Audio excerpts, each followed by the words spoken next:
চলুন আজকে আমরা ঘুরে আসি বাংলাদেশ জাতীয় চিড়িয়াখানা থেকে। এখানে রয়েছে বাঘ, সুন্দর হরিণ সহ নানা প্রজাতির দেশি বিদেশি প্রাণী। পাশাপাশি রয়েছে সবুজে ঘেরা মনোরম পরিবেশ, যা ভ্রমণকে আরও উপভোগ্য করে তোলে।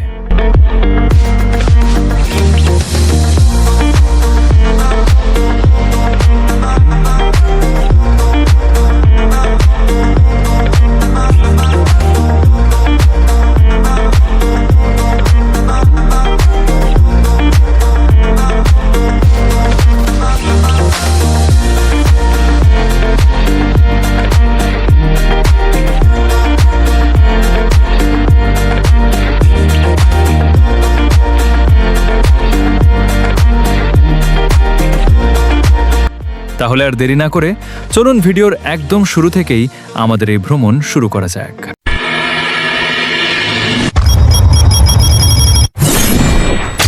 শুরুতেই আমরা বাসা থেকে বের হয়ে আগারগাঁও মেট্রো রেল স্টেশনের উদ্দেশ্যে রওনা দিই।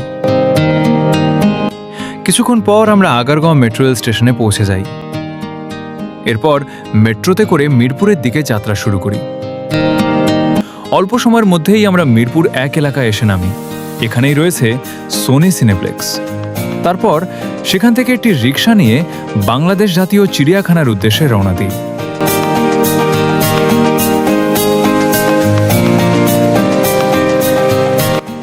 যাওয়ার পথে মিরপুরের অন্যতম পরিচিত স্থান দ্য বাবলসের সামনে দিয়ে যাচ্ছিলাম। কিছুক্ষণ পরেই আমরা বাংলাদেশ জাতীয় চিড়িয়াখানার সামনে পৌঁছে যাই। এটি হলো চিড়িয়াখানার প্রবেশ পথের সুন্দর দৃশ্য। এরপর আমরা টিকিট সংগ্রহ করে ভেতরে প্রবেশ করি। আর এটি হলো চিড়িয়াখানার ভেতরের সামনের মনোরম পরিবেশ। তো চলুন এবার আমরা একে একে চিড়িয়াখানার বিভিন্ন প্রাণী ঘুরে দেখি এবং সেই সঙ্গে বাংলাদেশ জাতীয় চিড়িয়াখানা সম্পর্কে বিস্তারিত কিছু তথ্য জেনে নিই। বাংলাদেশ জাতীয় চিড়িয়াখানা বাংলাদেশের সবচেয়ে বড় এবং সবচেয়ে জনপ্রিয় চিড়িয়াখানা। এটি ঢাকার মিরপুর 1 এলাকায় অবস্থিত এবং দেশের অন্যতম আকর্ষণীয় দর্শনীয় স্থান হিসেবে পরিচিত।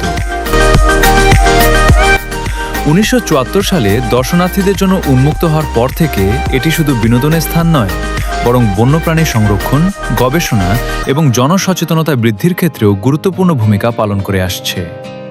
প্রায় 186 একর জায়গা জুড়ে বিস্তৃত এই চিড়িয়াখানায় দেশি বিদেশি শতাধিক প্রজাতির হাজার হাজার প্রাণী রয়েছে, যা প্রতিদিন অসংখ্য দর্শনার্থীকে আকর্ষণ করে। চিড়িয়াখানার প্রধান প্রবেশদ্বারে ঢুকতেই চোখে পড়ে মনোরম পরিবেশ, সবুজ গাছপালা, প্রশস্ত হাঁটার রাস্তা এবং চারপাশের প্রাকৃতিক সৌন্দর্য।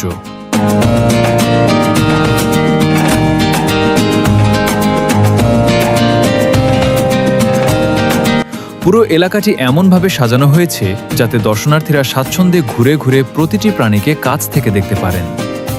পরিবার, বন্ধু কিংবা শিশুদের নিয়ে সময় কাটানোর জন্য এটি ঢাকার অন্যতম সেরা ভ্রমণস্থল।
সরীসৃপ অংশে গেলে দেখা যায় কুমির, অজগর, কিং কোবরা, বিভিন্ন প্রজাতির সাপ ও কচ্ছপ, যা দর্শনার্থীদের জন্য বাড়তি আকর্ষণ সৃষ্টি করে।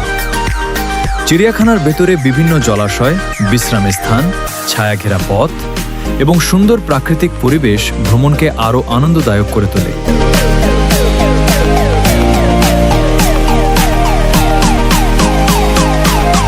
আমাদের ভিডিওগুলো আপনাদের কাছে কেমন লাগে তা অবশ্যই কমেন্ট করে জানাবেন। আর ভিডিওটি যদি ভালো লেগে থাকে তাহলে আমাদের পেজে একটি ফলো করে পাশে থাকবেন। আপনাদের ভালোবাসা ও সমর্থনই আমাদের নতুন নতুন ভিডিও বানানোর অনুপ্রেরণা। আজকের মতো এখানেই বিদায় নিচ্ছি। সবাই ভালো থাকবেন, সুস্থ থাকবেন। আল্লাহ হাফেজ।